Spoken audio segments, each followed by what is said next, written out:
Thank you very much. Wow, that was quite an introduction. I think I must have been the only guy in the room sitting there and going, more, more, more. I'm delighted to be here at Gordon. This is quite a podium I have here. I guess I didn't need to wear pants.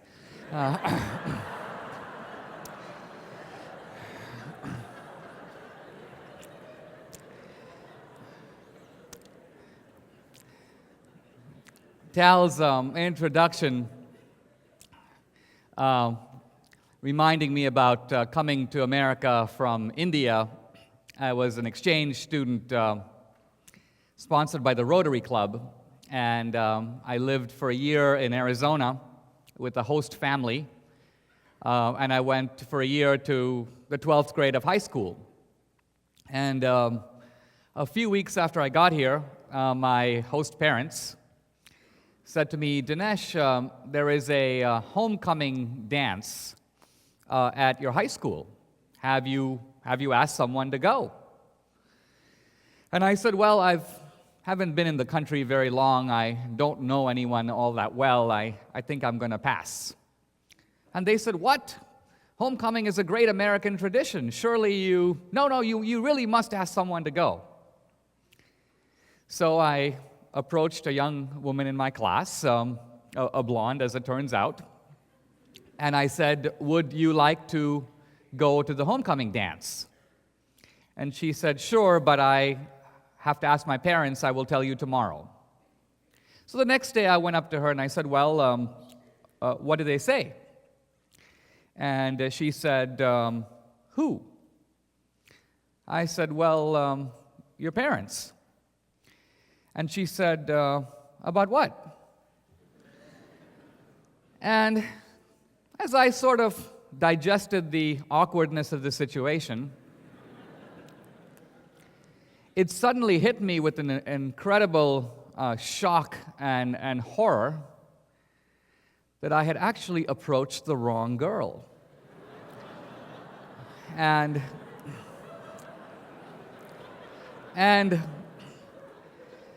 in mulling about this later, I realized I was actually guilty of a very common third world fallacy, which of course is that all white women look alike. Now, we're living at a very interesting time. We see abroad some very new challenges. I'm a product of the Reagan generation, the era of the Cold War. Now we're in a very different kind of war, and we have very different recipes for how to think about it and what to do about it. So on the foreign policy stage, we have interesting challenges. We also have something new that's going on within America. And that is the rise of a kind of new atheism, of a kind we haven't seen before. In the last year or so, I've been on the campuses crossing swords and debating several of these leading atheists. But atheism has become a bit of a plausible option in our society in a way that it hasn't been in the past.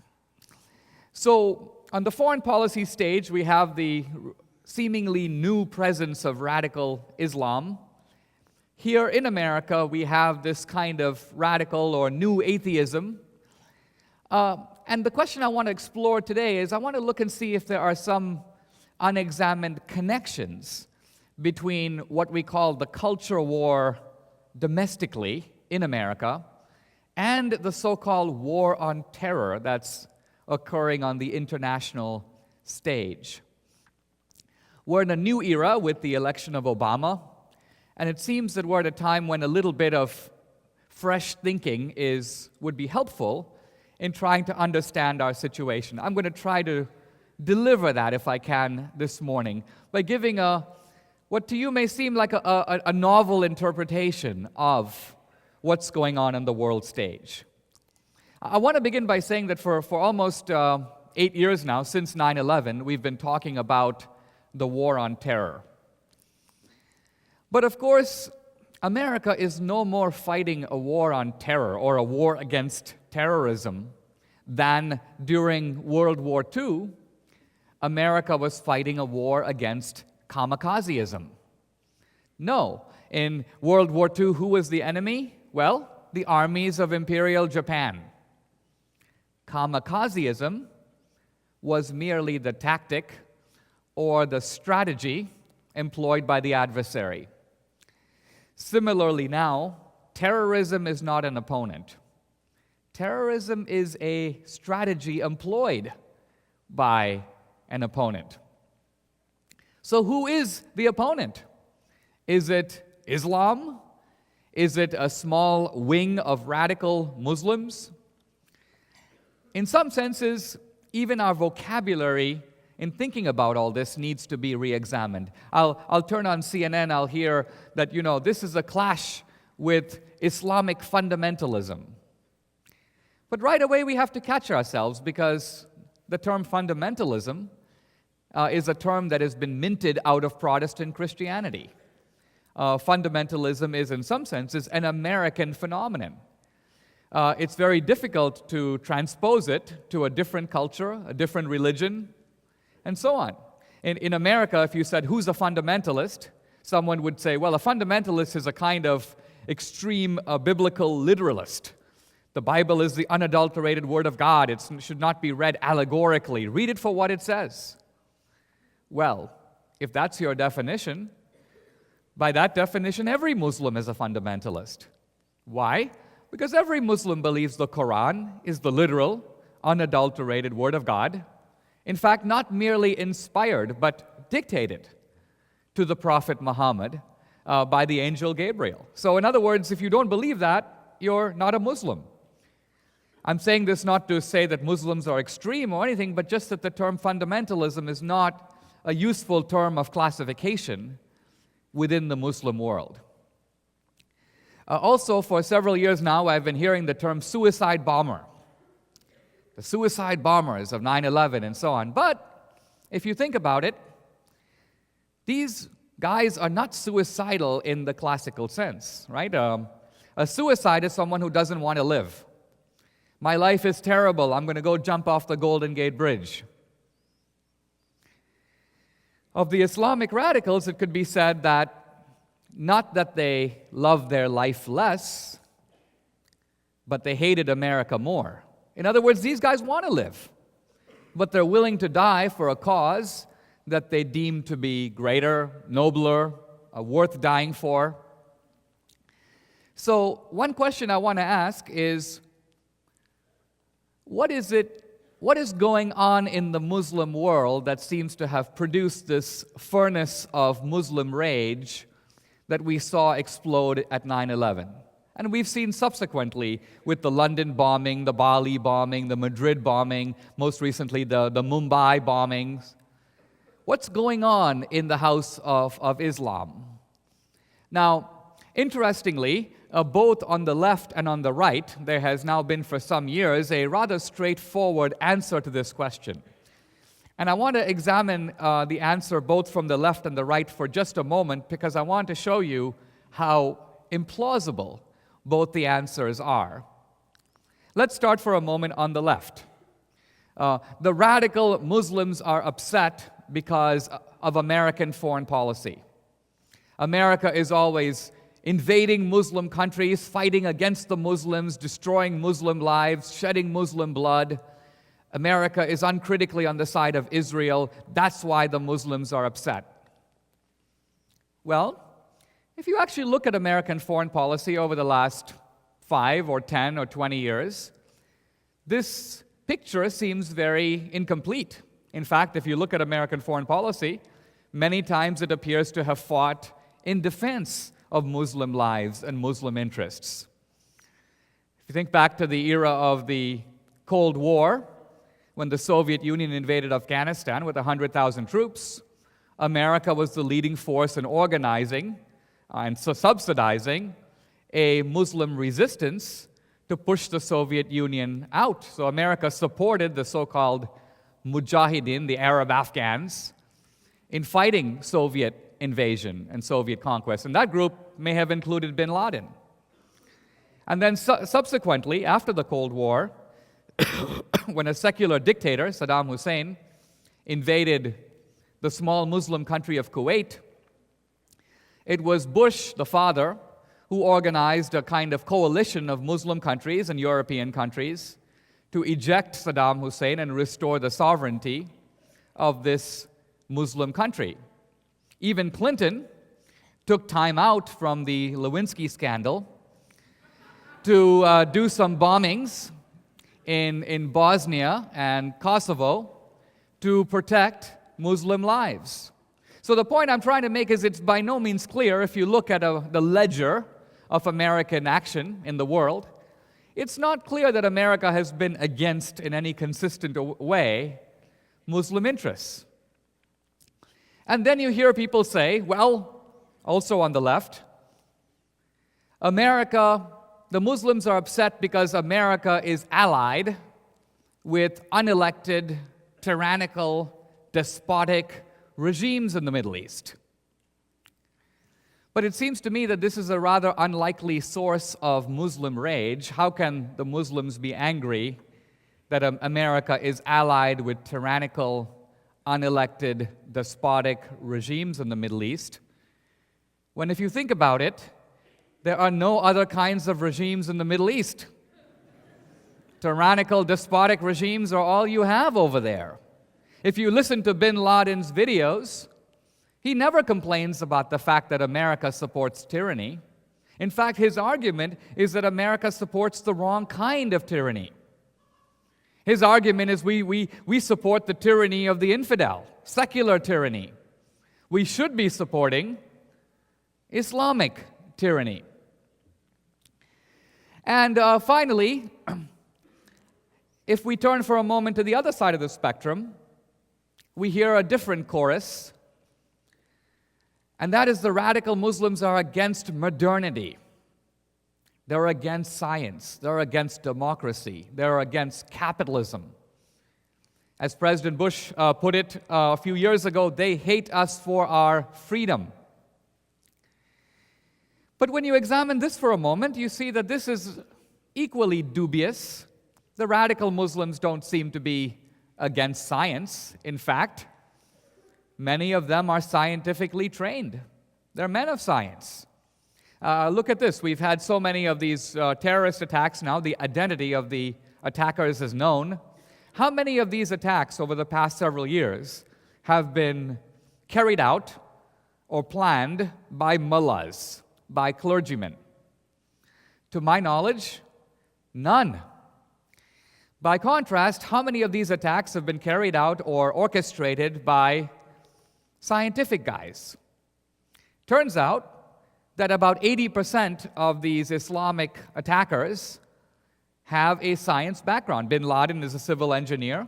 His deputy al-Zawahiri, a medical doctor. Ramzi Youssef, who tried to bomb the World Trade Center in 1993, he was an electrical engineer. The fellow who cut off Daniel Pearl's head, he went to the London School of Economics. And the list goes on. These guys are not against science. It turns out that they're not against capitalism. Historically, Islam has been friendlier to capitalism than other religions. It's not entirely surprising. The Prophet Muhammad was by profession a merchant, a trader. And so capitalism is not the problem either, and neither is democracy. It's true, many decades ago, Islamic radicals used to be against democracy. They would say things like, you can't substitute the voice of the people for the voice of God. But what radical Islam has discovered in the last decade or so is that there's no reason for Islamic groups to oppose democracy, because when you have democracy, they can win. Look at the election, the success of Hamas in Gaza. Look at the victories of the Muslim Brotherhood, which is the oldest organization of radical Islam, in the parliamentary elections in Egypt. So basically, the radical Muslims have said, why oppose democracy when democracy can be the means for our guys to come to power? In fact, In America, there are a lot of politicians who say America should be the champion of democracy. America should plant the democratic seed worldwide. But to this argument, the radical Muslims have a very easy answer. They say, okay, Mr. Bush, okay, Obama, if you believe that, why not have a free election in Saudi Arabia in 6 months? Let's run the royal family, aka the gang of the 6,000 thieves, against the bin Laden guys. Let's see who wins. Do you think any American president in his right mind would risk turning over the two holy sites, 1/5 of the world's exportable oil, to Al-Qaeda? We would have to be insane to permit it. So, the point I'm getting at here is that it seems to me we need to go back a little bit to the drawing board. And that's what I want to do for a moment. I want to go back not just to the debate about Iraq. I want to look for just a moment at 9/11. The reason it's worth looking at 9/11 is because we have to ask this question. What would cause an ordinary Muslim from Islamabad or Somalia or the Sudan to want to put bullets on his chest and go to his death? What's going to motivate a guy to do that? Are you telling me it's because the Palestinians 2,000 miles away don't have a state? Does that make any sense? We have to give a plausible account of what is going on within Islam. Now, interestingly, radical Islam, some people think radical Islam began with Islam, but the truth of it is that Islam, Judaism, and Christianity kind of grew out of the same Abrahamic soil. In many ways, they're quite similar. Islam, by the way, is more similar to Judaism than it is to Christianity in this respect. Christianity primarily is a religion of creed or belief. Islam, like Judaism, or ancient Judaism, is really a religion of law. It's a religion of practice. The idea is not what you believe. The idea is a set of codes and rules that you follow. And the Quran is a sort of grand manual that covers not just what we would call the canon or religious law. It covers the commercial law and the civil law and the law of divorce and inheritance and contracts and so on. It's a comprehensive guidebook for Islamic society. Radical Islam began in the 1920s with the foundation of the Muslim Brotherhood, the first organization of radical Islam. But interestingly, for about half a century, the radical Muslims were irrelevant. They were I sometimes call them the Hare Krishnas of the Muslim world. They were bums. They were standing outside the mosque handing out flyers. Nobody listened to them. One of their leaders, the Egyptian thinker Sayyid Qutb, argued, he said, radical Islam is going nowhere. We're not getting anywhere. The only way for us to get somewhere is to grab a hold of a major country. That is going to provide an exhibit, an exemplar, to the entire Muslim world for what we want, and it's a beachhead for us to be able to launch the Islamic revolution to other Muslim countries. Now, interestingly, radical Islam got its start in 1979 when it did get a hold of a major state, namely Iran. Now, how did that happen? The reason that happened, in my view, is due to one of the great blunders of American foreign policy in the second half of the 20th century. It's a blunder caused by ignoring the core principle of American foreign policy. The core principle of American foreign policy is the principle of the lesser evil. The lesser evil, see, in the philosophy seminar, you're often choosing between the good guy and the bad guy. In the real world, however, you're often choosing between the bad guy and the really bad guy. And often in foreign policy, you have to ally with the bad guy to get rid of the worst guy. Case in point, World War II. America allies with Stalin, a really bad guy, because another bad guy, Hitler, poses a greater threat at the time. Now, what happened in Iran when Carter was elected in '76 on a human rights platform is his advisors said to him, hey, President Carter, you're a champion of human rights, but here we are, America, allied with the Shah of Iran. He's a dictator. He's a tyrant. He has a secret police. You can't in good conscience be allied with this guy. You've got to pull the Persian rug out from under him. And so America began to back off from the Shah. This emboldened the mullahs who came out into the street. The Shah's position weakened. America would not support him. Anyway, the bottom line of it is, in getting rid of the bad guy, the Shah, we got the worst guy, Khomeini. And that was really, Khomeini was the first Muslim leader to describe America as the great Satan. He was the first person to call for martyrdom or jihad against the West. This was something very new. I now need to fast forward a little bit to the present. My time is so limited, I've got to adopt the motto that King Henry VIII used with one of his wives. He said, "I can't keep you too long." So I want to come to today, because if you go into the Muslim world today and you ask this question, how are the radical Muslims recruiting in the Muslim world? How are they gaining supporters? You often think that they're doing it by appealing to American foreign policy, but when you read the literature of radical Islam, when you see what's being said in the mosque, when you see what's being said on the Arab street, you actually hear very little about American foreign policy. The core slogan of radical Islam is this: Islam is under attack. Islam is under attack. Now, interestingly, when they say Islam is under attack, they don't mean what we mean when we say Christianity is under attack. Because, as I say, Christianity is a religion of belief. Islam is a way of life. When they say Islam is under attack, they don't just mean the mosque or belief in Allah. They also mean the Muslim family, Muslim society, the innocence of the Muslim children, the Muslim way of life as it has existed since Muhammad. That is under attack. By who? Who's attacking it? By us, by America, by the West. We are the great Satan. Now, interestingly, the historian Bernard Lewis has pointed out that this term great Satan is really very revealing, because Satan in the Abrahamic tradition is not a warrior. Satan really is a kind of a tempter. He's a kind of seducer.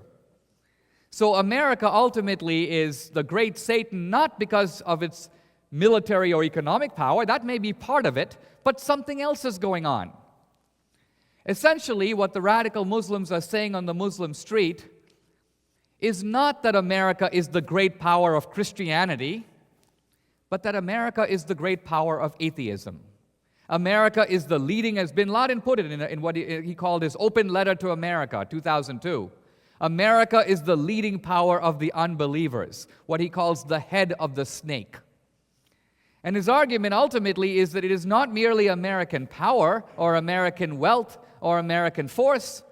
It is also the infectious power of American ideas and values and American popular culture that is spreading throughout the world and is ultimately the greatest threat, in bin Laden's words, that Islam has faced since the days of Muhammad. So the basic idea here is it is not merely American power, but also American values as projected abroad that are causing the problem.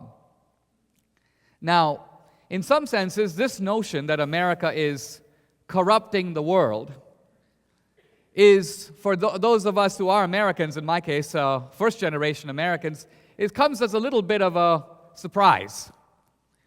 But interestingly, a few years ago, my mom came to visit me in California, and she wanted to go to the local church. And I said, "Mom, we should have to go early because it's going to be parking problems." So we were driving up and down the parking lot. My mom looks at it and she goes, "All these cars, where are all these people going?" So I said, "Well, Mom, they're going to church right there." And my mom looked very bewildered, and I suddenly realized that she was deeply shocked by the idea that Americans go to church. Why? Not because she's particularly ignorant or uneducated. It's simply that in her life in India, sitting in her living room in Bombay, when she sees America, she actually doesn't see America. What does she see? She sees American movies. She sees American TV. She hears American music. And she gets a picture of America that is actually quite different than the real America. I mean, think about it. When you watch, say, American TV shows, how often do people go to church? Never. In fact, on American TV shows and movies, when people have sex, they're never married, or at least not to each other.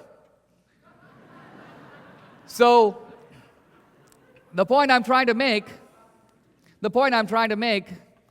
is that if you listen to the Islamic radicals, you get a picture of America that is a distorted picture, but in some ways it does reflect some of the images of American popular culture. In fact, to me, what's kind of amusing is if you go to Europe and you find guys who are un-American. There are quite a lot of Europeans who are anti-American, right? All you have to do is mention the name Bush. 5,000 Frenchmen will fling their handbags angrily to the ground,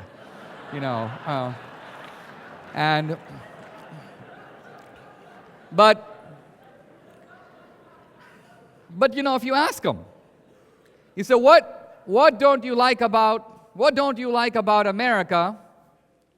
In Europe, they often point to what could be called red America. In other words, the typical German or Frenchman will say, "Oh, America, it's terrible. You've got this cowboy who was in the White House for 8 years. You've got these wacky Christian fundamentalists speaking in tongues. You've got people handling snakes. Everyone has a gun." So Europeans see America, and all they see is red America. You can say, Texas in italics. But weirdly, when you go to the rest of the world and you find guys who are anti-American, you discover that they look at America and all they see is blue America. In other words, if you talk to the Muslims, they'll say, "Oh, America, it's terrible." They say, look at America. The popular culture has become depraved and materialistic and trivial and disgusting and vulgar. You have to block your children's eyes from it. The family, the main institution of society, is in a state of breakdown. Religion has disappeared from American public life. So in other words, you have two snapshots of America. Interestingly, by the way, this notion of America that is embodied in radical Islam is not limited to Islam.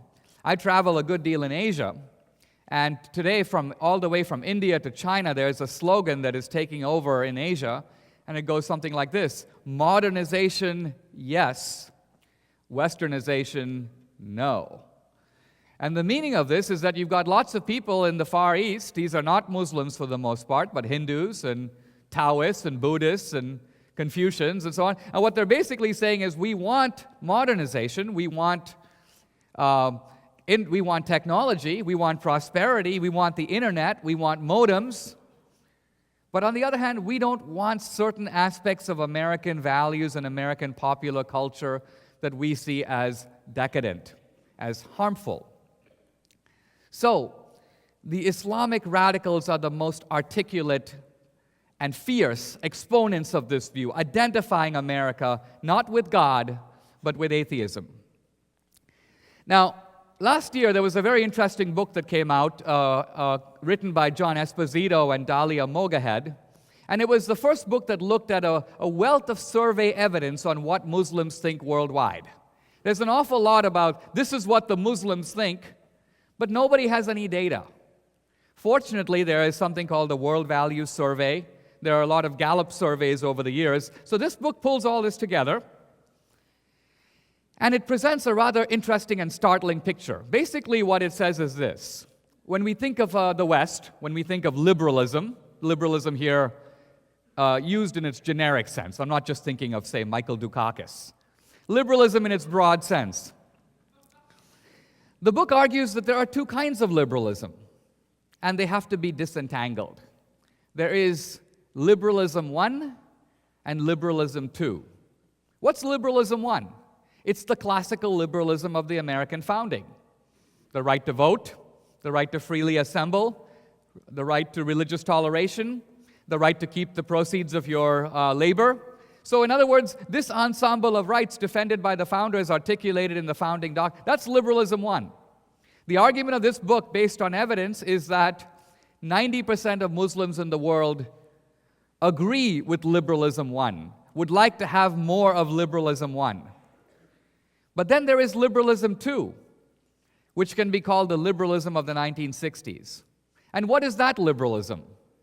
The right to blaspheme, the right to have sex education for young girls before they are married, the right to abortion, the right to gay marriage and gay rights, a prostitution as a worker's right, pornography as encompassed within the right to free speech.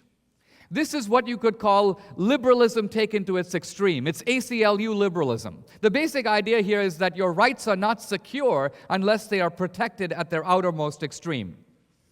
And this form of liberalism, call it liberalism 2, according to this book, is emphatically rejected by 90% of Muslims worldwide. So 90% of Muslims worldwide approve of liberalism 1 and reject liberalism 2. What are the implications of this? Well, if true, the implication is rather simple. And that is that if you want to have common ground with Islam, some people don't want to. They say, let's fight the Muslims, let's fight Islam. Well, you can do that, but you're fighting basically 1 out of 5 people on the planet. You're declaring war against 1 billion people. But on the other hand, if you want common ground, see, for the last 8 years, we've been looking for some common ground, right? We're trying to find secular Muslims, secular liberals in the Muslim world. And we found some of them, Salman Rushdie, and so on. But the problem is that secular liberalism of the kind that we're familiar with has no constituency in any Muslim country. People say to me, but aren't there Iranians who are secular and feminist and believe in gay marriage? I say, yeah, but they live in LA. In no Muslim country, not just Iran or Saudi Arabia, but not in Bangladesh, not in Indonesia, not in Turkey, not in India, liberalism of the modern kind has no constituency. So if you're looking to ally with secular liberals, we found them, all 8 of them. They're on our side, but it doesn't make a lot of difference. Ultimately, I think you cannot win a war on terror without driving a wedge between what can be called radical Islam and traditional Islam.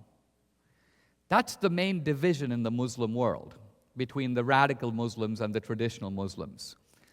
The main division in the Muslim world is not between the Shia and the Sunni. People say, well, that's the main divide. Not really. Radical Islam comes out of both camps. Iran is Shia. The Khomeini revolution, Shia. Hezbollah, based in Lebanon, Shia. By contrast, Bin Laden, Sunni. Al-Qaeda, Sunni. Hamas, Sunni. So in other words, the Shia-Sunni division, although interesting, is not important in trying to identify the locus of radical Islam. The real division is between the radical and the traditional Muslims. And see, the problem, I think, with our war on terror is it is focused almost too much on the military side. I think it needs a military component, don't get me wrong. But the military component, although needed, is very insufficient. Why? Because it doesn't matter if you kill 5,000 radical Muslims if 10,000 traditional Muslims sign up the next day or the next week. Ultimately, you have to dry up the recruitment. And how do we do that? Well, it seems to me that there's a simple answer to this question, or one answer that I want to leave you with, and that is this. Ultimately, it seems to me that our popular culture is giving a very distorted picture of America in the world. Look, here in America, we can always distinguish between our popular culture and us. We say, hey, that's Hollywood. That's not America. That's not the way Americans actually live. But let's remember that American culture has gone global. The ordinary Muslim on the streets of Islamabad or Cairo or Morocco doesn't know that.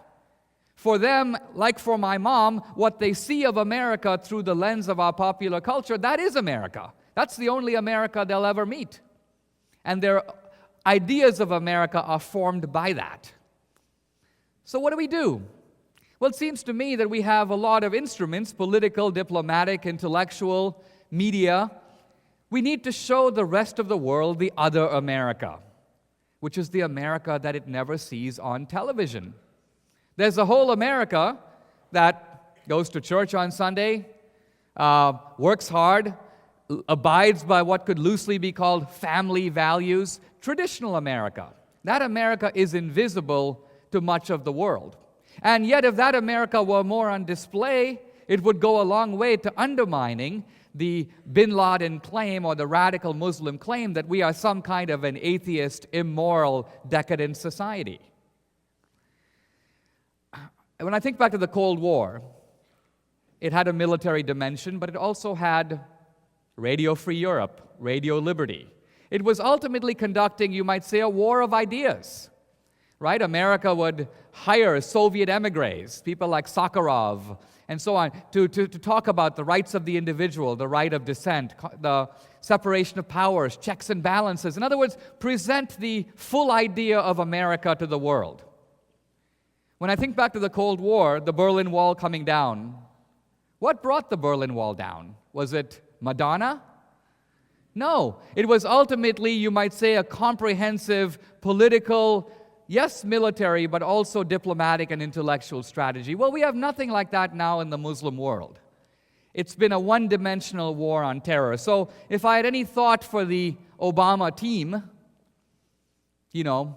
change that we can count on, I would suggest that the scope of the war on terror not be abandoned, but be broadened. I think merely shifting the ground from Iraq to Afghanistan is not going to do it. In fact, to be honest, it's based on a big misunderstanding. Afghanistan has very little to do with the war on terror. That seems a little surprising, but ask yourself this question. How many of the guys who did 9/11 came from Afghanistan? Answer, 0. Every single one of those guys came from another country. Egypt, Saudi Arabia, Pakistan. Why did they go to Afghanistan? Because there was a friendly government, the Taliban, that essentially gave them rent-free use of the monkey bars. So, yes, 9/11 was hatched in Afghanistan. But what is the military significance, the strategic significance of Afghanistan? It pales compared to the Middle East. And that's why ultimately it seems to me that what we should be looking for in the world is a change of heart. The way to have a change of heart is to build bridges to traditional Muslims. The way to build bridges to traditional Muslims is ultimately on the basis of some common values. The interesting thing about the Abrahamic religions is that they differ in theology, but they actually agree a lot on morality. That's the common ground. So ironically, by building these bridges to traditional Muslims, I think we can find some allies. It's going to take some time. There's been a poisoned atmosphere. And the Bush administration, which has had some strengths, has done a really bad job of making the moral case for America, to Americans, and also to the rest of the world. But we are in a new moment, and Obama, I think, is a man of perception and intelligence. I hope that in taking in the opportunities that he has, and he has some special ones by virtue of who he is, he will not abandon, but broaden his understanding of this war. In some senses, as American people, we have a role in helping to do that. And so I want to end with those words from the 1960s. If not now, when? If not us, who? Thank you very much. Thank you.